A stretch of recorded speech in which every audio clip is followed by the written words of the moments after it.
아멘.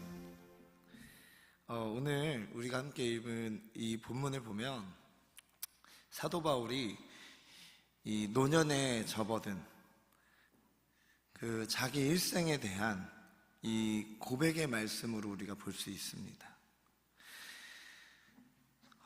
근데 이 말씀 다음에 또 이어지는 말씀, 이 말씀으로 인해서 그가 정말 이 노년 중에 얼마나 비장한 마음을 갖고 있는지를 볼 수가 있는데, 대만은 이 세상을 사랑해서 자기를 버리고 떠났다라고 그렇게 이야기를 하지 않습니까?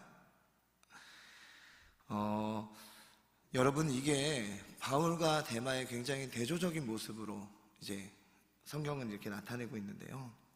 한 사람은 세상을 사랑한 끝에 결국에는 그 자신의 다짐이나 또 처음의 열심, 또 그것에도 불구하고 결국 주님을 버리고 이 세상으로 갔다라고 이야기를 하는 겁니다.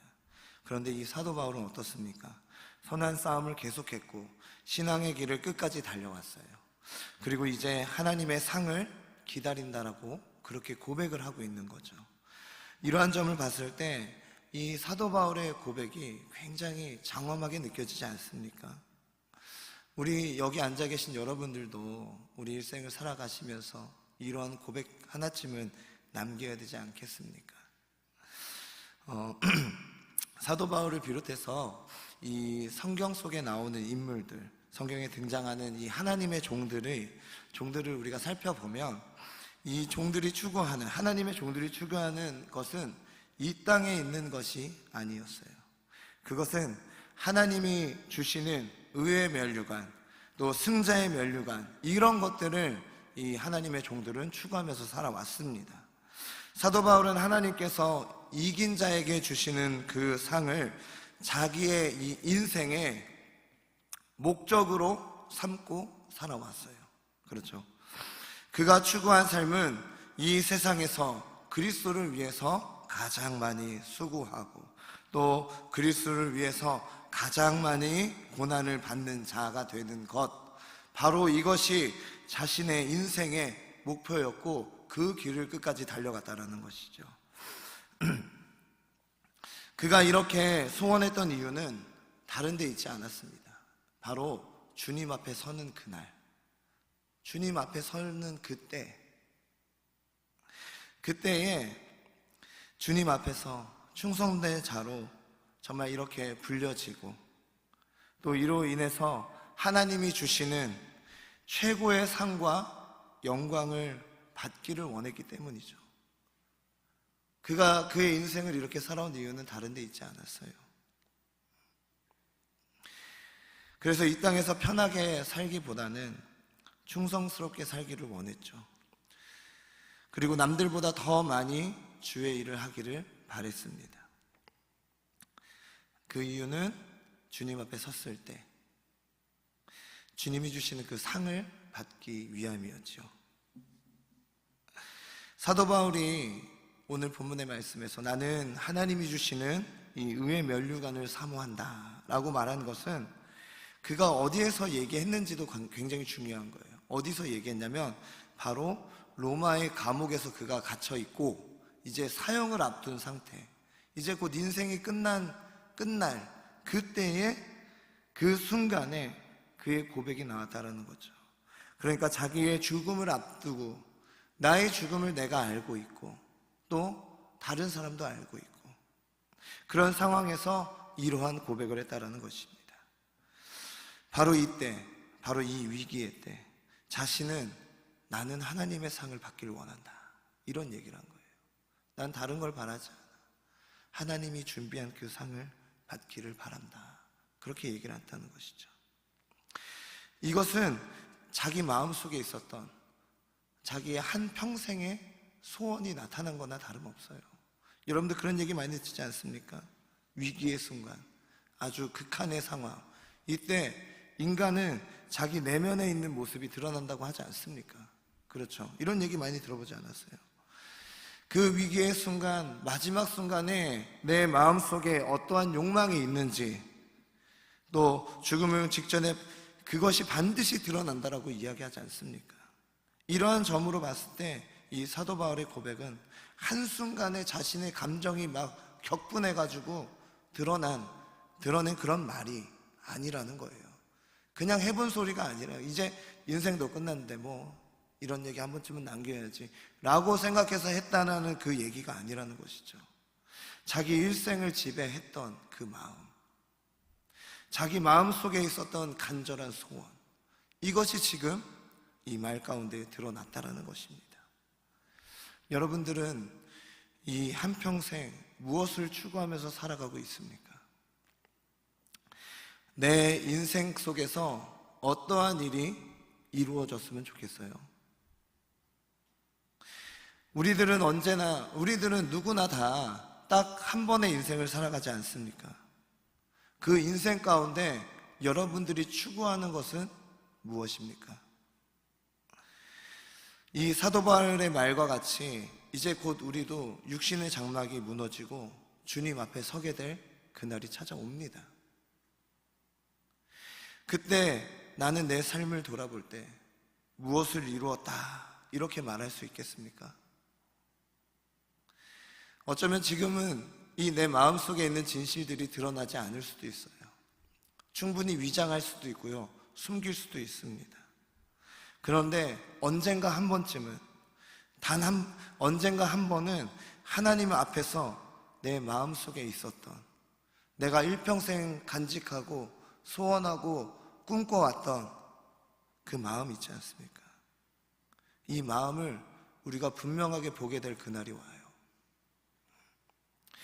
오늘 우리 마음에 우리가 하나님을 믿는 신자로서 어떠한 소원을 품고 살고 있는지, 또 어떤 소원을 가져야 할지 오늘 우리 이 말씀을 통해서 한번 돌아보는 시간이 되시길 주님의 이름으로 소망합니다.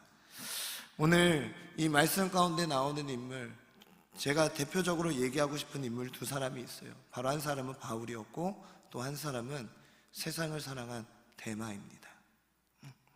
이 두 사람은 처음에는 동역자였어요. 동역자. 데마는 이 주님을 위해서 일하겠다라고 다짐하고 또 그렇게 나섰던 사람이었습니다. 바울에게 전도를 받았던 이 데마는 이 복음을 듣고 그리스도인이 되었단 말이에요. 처음 예수님을 믿을 때에는 바울을 위해서 너무나 적극적으로 그에게 협조하고 또 그에게 있어서 열정적으로 사역을 도왔던 사람이 바로 이 데마였어요. 특히 바울이 로마 감옥에 처음 갇혔을 때 그 로마 감옥 1차 투옥 시기에 많은 사람들이 정말 그를 다 떠났어요. 떠났는데 그만은 남아서, 그 데마만은 남아서 바울을 옥바라지하고 그를 섬겼던 그런 일들을 맡았단 말이죠. 그만큼 충성스러웠던 사람이었어요. 그래서 사도 바울은 이 데마를 뭐라고 얘기했냐면 나의 동역자라고 소개를 합니다. 빌레몬서 1장 24절에 이 편지를 쓸 때 뭐라고 하냐면 나의 동역자 마가, 또 아리스다고, 데마, 그리고 누가가 문안하느니라, 이렇게 이야기를 한단 말이에요. 이 안에 데마가 들어가 있어요. 그리고 골로새서 1장 4절에도 사랑받는 의원 누가, 또 데마가 너희에게 문안한다, 이렇게 얘기를 한단 말이에요. 여러분, 이 동역자가 무엇입니까? 그리스도를 위해서, 복음을 위해서 우리가 쉽게 말하면 의형제를 맺은 거예요. 동고동락을 같이 하고 죽음까지도 불사하고 내가 그를 위해서, 이 복음을 위해서 헌신하겠다라고 그 뜻을 가지고 뭉친 사람들, 이게 동역자라는 거예요. 어려움도 같이 하고 또 즐거운 일도, 기쁨도 같이 누리고 동반자, 또 함께하는 선교사, 이런 모습으로 데마가 함께 있었다는 것이죠. 특별히 이 이방인 교회에 이 데마라는 이름이 굉장히 많이 알려져 있대요. 선교사로 알려져 있대요. 선교사. 그만큼 그도 사역을 열심히 했고 굉장히 헌신적인 그런 사역을 했던 사람이라고 기억을 할 수 있다는 것이죠. 그런데 그가 모든 열심 또 헌신 헌신 속에서도 불구하고 결국에는 어떻게 됩니까? 자기의 신앙을 버리고 세상으로 돌아갔다라고 성경은 기록하고 있어요. 오늘 10절 말씀을 보면 대마는 이 세상을 사랑하여 나를 버리고 데살로니가로 갔고, 이렇게 얘기를 해요. 나를 버리고 데살로니가로 갔다. 여러분, 여기서 버렸다라는 이 말은 굉장히 강한 표현이에요. 이게 16절에도 사용되고 또 어디 나오냐면 마가복음 15장 34절에 나옵니다. 마가복음 15장 34절을 이후 보시면 예수님이 십자가에서 운명하실 때 아버지로부터 버림받은 그 슬픔과 고통 가운데에 절규하면서 사용했던 말이 뭐냐면 이 버리다라는 말이에요. 아버지, 어찌하여 나를 버리시나이까. 예수님이 이런 얘기를 하잖아요. 이 말과 본문에 사용된 이 버리다라는 말이 똑같은 말이에요. 그러니까 아마 이 데마와의 이 결별, 데마가 사도 바울을 놓고 떠나갔던 그것은 사도 바울에게 굉장히 큰 아픔이었을 것이라는 거예요. 굉장한 큰 슬픔으로 다가왔다라는 것이죠. 아까도 말씀드렸듯이 이 서신을 쓸 때 이 사도 바울이 어떤 상황이었습니까? 이제 인생의 마지막이 다가왔어요. 몸도 늙었고 이제 곧 내가 죽을 운명에 처해졌다라는 것을 알고 있었을 그때 아니겠습니까? 굉장히 외롭고 또 굉장히 고독했고 또 한편으로는 답답하기도 하고 우울했던 그런 때 아니었겠습니까? 이러한 바울의 심정을 나타내고 있는 게 바로 9절의 말씀이에요. 9절에 뭐라고 하죠? 너는 어서 속히 내게 오라. 이런 얘기를 해요. 이 디모데에게 이런 얘기를 한단 말이에요. 이 속히 오라라는 이 말은 다른 뜻이 아니라 무슨 수를 써서라도 나한테 와다오, 이 말이에요. 어떻게 해서든 나에게 와다오. 사도 바울이 왜 그런 말을 했겠습니까? 얼마나 답답했으면, 얼마나 외로웠으면, 얼마나 자신의 모습이 참담했으면 그런 얘기를 하지 않았겠습니까? 그런 상황에서 자신이 한평생을 믿고 신뢰할 만했던 정말 그런 나의 동역자가 어느 날 나에게 떠나겠다고 그렇게 얘기를 한 거예요. 아마 대만은 이 사도 바울이 더 이상은 가망이 없다라고 생각을 했을 거예요. 뭔가 다시 개선될 만한 일들이 보이지 않았을 거란 말이에요. 이런 상황이 되니까 이렇게 얘기했겠죠. 사도 바울한테 가서 아마 이렇게 말했을 거예요. 선생님, 저는 이제 그만 데살로니가로 가려고 합니다. 죄송합니다. 이제 저도 사실 좀 지쳤어요. 좀 많이 힘들어요. 그냥 데살로니가 가서 평범하게 살아볼게요. 당분간은 좀 내가 이 사역을 좀 쉬어볼게요. 지금 좀 어려운 상황이지 않습니까? 아마 이렇게 말하지 않았겠습니까? 이 데마가 사도 바울을 떠날 때 정말 많은 이야기들을 했을 거예요. 뭐 변명거리들을 쭉 이야기했겠죠.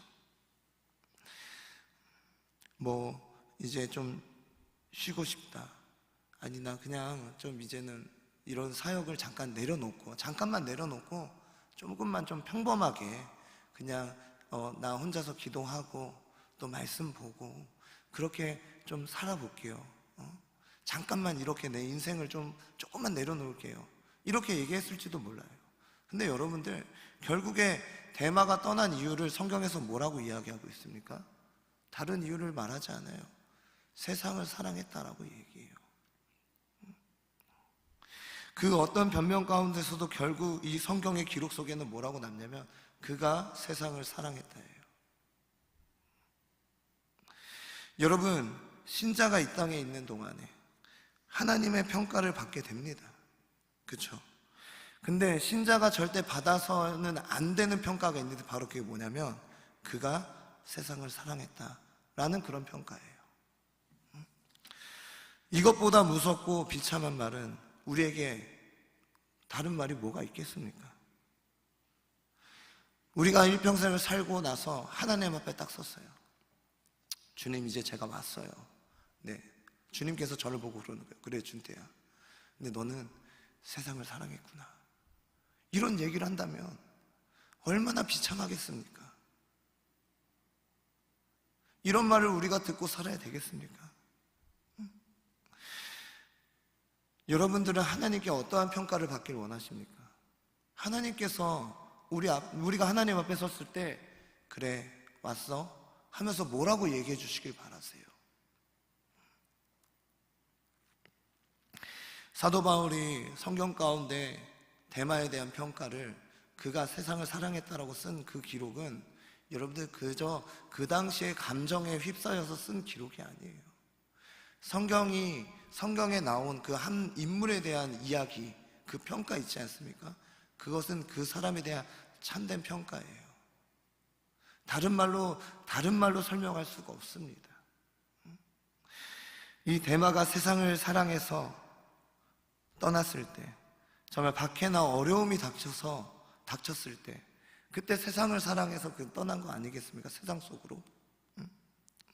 근데 여기 나오는 이 세상이 뭐냐면 바로 현재 우리가 사는 이 시대를 이야기해요. 이 말뜻이 지금 우리가 사는 이 세상, 다시 말하면 내 눈에 보이는 지금 바로 여기를 이야기하는 거예요. 내 눈에 보이는 여기, 지금 내가 바라보는 지금 여기, 이게 바로 세상이거든요. 그런데 성경은 뭐라고 해요? 눈에 보이는 것은 영원한 것이 아니고 눈에 보이지 않는 것이 영원한 것이라고 그렇게 성경은 이야기하지 않습니까? 여러분, 우리 하나님을 믿는 이 신자들은요, 눈에 보이는 이 세상만을 추구하고 살아가는 그런 존재가 되어서는 안 된다라는 거예요. 신자는 지금 눈에 보이진 않지만 반드시 이 땅에 도래해야 할 그 하나님의 나라를 마음속에 품고 내가 그곳에 들어가야 되겠다라는 그 소망을 가지고 살아가는 사람이 바로 신자 아니겠습니까? 그런 사람들이 신자란 말이에요. 바울은 아까 고백한 것과 같이 장차 하나님께서 주실 그 상급을 바라보면서 일평생을 살아왔다고 고백을 했어요. 그런데 대만은 장차 받을 그 상급보다 지금 내 눈에 보이는 이 세상이 더 좋았던 거예요. 내가 만질 수 있는 것, 지금 내 눈에 보이고 내가 느낄 수 있는 것, 당장에 내가 사용할 수 있는 것들, 이것들을 바라보면서 살았다라는 거예요. 그래서 결국에는 세상을 따라서 간 거 아니겠습니까? 어려움이 닥쳤을 때, 힘든 일이 다가왔을 때, 도저히 가망성이 보이지 않을 때, 나아질 기미가 보이지 않아요. 그러니 어떻게 했습니까? 세상을 사랑해서 갔어요. 세상 속으로 간 겁니다. 이 데마가 난 데살로니카로 갔다라고 이렇게 써 있는데, 이 사람이 왜 데살로니카로 갔는지는 사실 아는 바가 없어요. 성경에 이 데마에 대한 기록이 세 번이 나오는데, 이 데살로니카로 들어간 다음에 간 이후에는 아무런 기록이 없습니다. 이 데마에 대한 기록이 없어요. 그가 그곳에 가서 다시 회심을 했는지, 정말 베드로처럼 자기가 회개하고 하나님께로 돌아왔는지 안 돌아왔는지 알 턱이 없어요. 장담할 수 없어요. 그가 구원의 반열에 이뤘는지 아니면 못 갔는지, 지금 천국에 있는지 없는지 알 턱이 없어요. 근데 정확하게 우리가 알 수 있는 것은 무엇이냐면 그가 세상을 사랑한 사람이라는 그 사실 하나입니다. 그가 세상을 사랑했다라는 그 사실 하나만 지금 남아있는 거예요. 여러분들, 우리가 어떤 모양으로 주를 섬기든지 간에 중요한 게 하나가 있습니다. 바로 그게 뭐냐면 내 마음에 주님을 섬기면서도 또 세상을 사랑하는 그 마음이 있다면, 여러분들, 우리는 언제고 세상으로 돌아갈 수 있는 가능성을 가지고 있는 사람이라는 것을 알아야 돼요.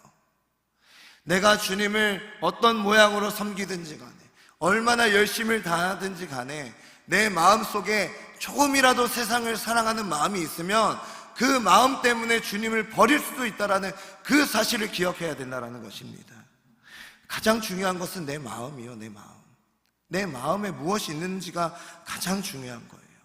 우리 주님을 정말 열렬히 사랑하는 그 진정한 심령이 없다면 여러분들, 그런 우리가 하는 충성, 헌신, 사실 이게 하나님 앞에 무슨 의미가 있겠습니까? 우리의 이 모습, 이게 무슨 소용이 있겠습니까?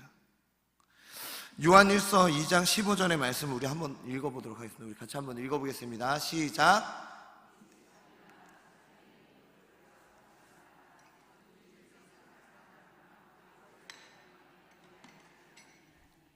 아멘. 여러분들, 하나님의 관점에서 볼 때 하나님과 가장 멀리 있는 사람이 누구냐면 불신자가 아니에요. 누가 가장 멀리 있냐면 세상을 사랑하는 사람이 하나님과 가장 멀리 있는 사람이에요. 우리가 지금 이 예배당에 나와서 예배 드리고 또 하나님 말씀을 듣고 하는데 결국 내 마음속에 세상을 사랑하는 마음이 있다? 그 사람은 하나님과 멀리 있는 사람이에요. 하나님과 정말 동떨어진 사람이라고 성경은 이야기하고 있는 것입니다. 우리 이 기독교 신앙은 외면을 중시하지 않습니다. 그 마음을 중시해요. 우리 마음에 주님을 사랑하는 그 순수한 신앙이 자리하고 있는지 없는지. 만약에 그러한 사랑이 없다면 우리의 이 충성과 헌신은 다 뭐라고 이야기할 수 있나요? 다 위선이에요. 위선, 거짓, 가짜예요. 하나님은 그건 다 알고 계신다라는 거예요.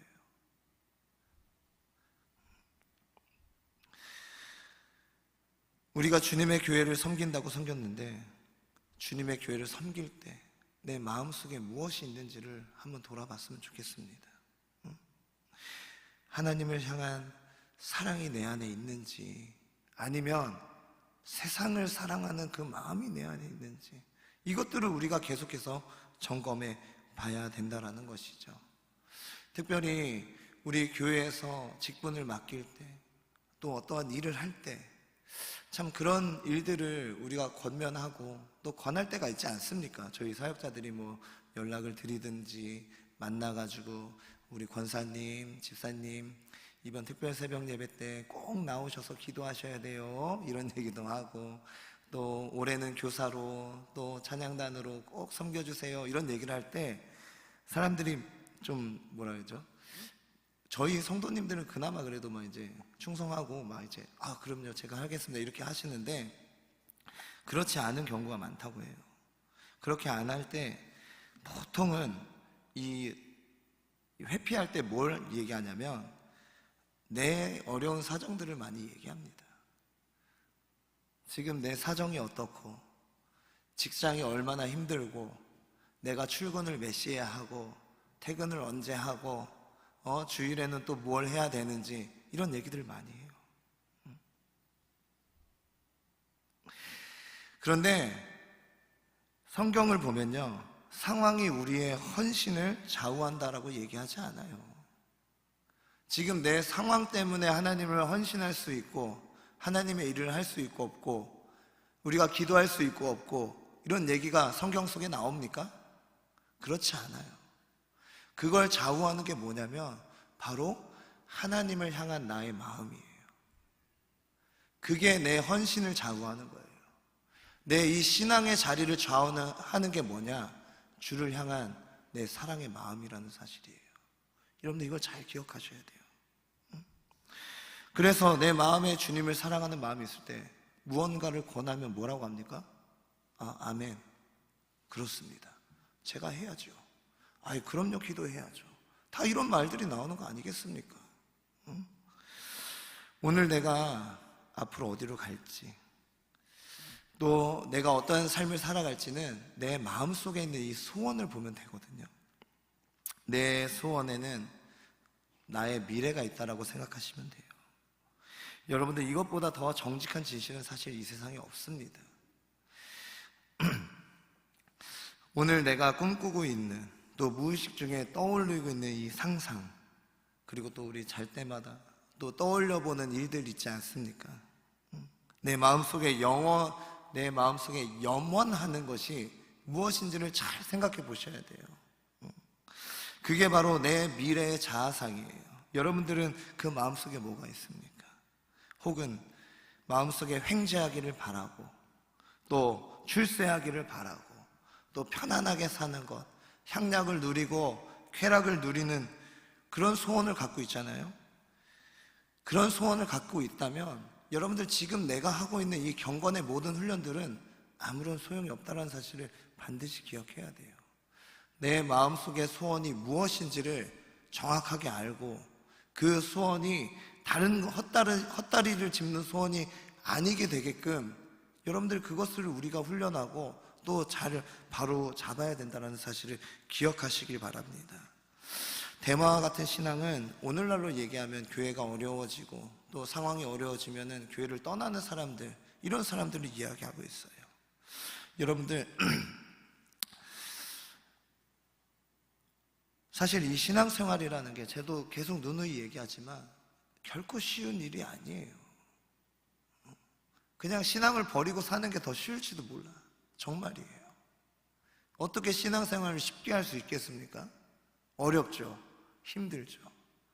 참아야 되고 견뎌야 되고 손해봐야 되고 남들 안 하는 것도 해야 되고 얼마나 어렵습니까? 그런데 여러분들, 우리가 주님 앞에 설 때 주님, 나 그래도 주님을 위해서 이런 헌신했어요. 또 이렇게 수고롭게 했어요. 주님 잘했죠. 이런 얘기 한마디는 할 수 있어야 되지 않겠습니까? 물론 주님이 보시기에 우리가 얼마나 또 대단한 사람들이 아닐 수도 있지만 여러분들, 그래도 내가 주님 앞에 섰을 때 아니 그냥 제 앞에서 길 터놓은 사람 그냥 졸졸졸 따라다니기만 했어요, 이런 얘기 해야 되겠습니까? 그렇지 않잖아요. 내가 그래도 주님 사랑하는 마음으로 내가 이렇게 했어요. 주님, 부족하지만 내가 최선을 한번 다해봤어요. 주님, 저 잘했어요? 이렇게 물어볼 수 있는 우리가 돼야 되지 않겠습니까? 우리가 이 땅에 태어나서 정말 이 복음을 위해서, 이름 모를 누군가를 위해서, 내 뒤로 걸어올 사람들을 위해서 정말 씨를 뿌리는 한 사람이 되었으면 좋겠어요. 여러분들, 이제 말씀을 마치도록 하겠습니다. 오늘 우리 신자들이 마음에 품고 일평생 달려가야 할 목적, 이 목적은 하나님의 상임을 믿으시길 바랍니다.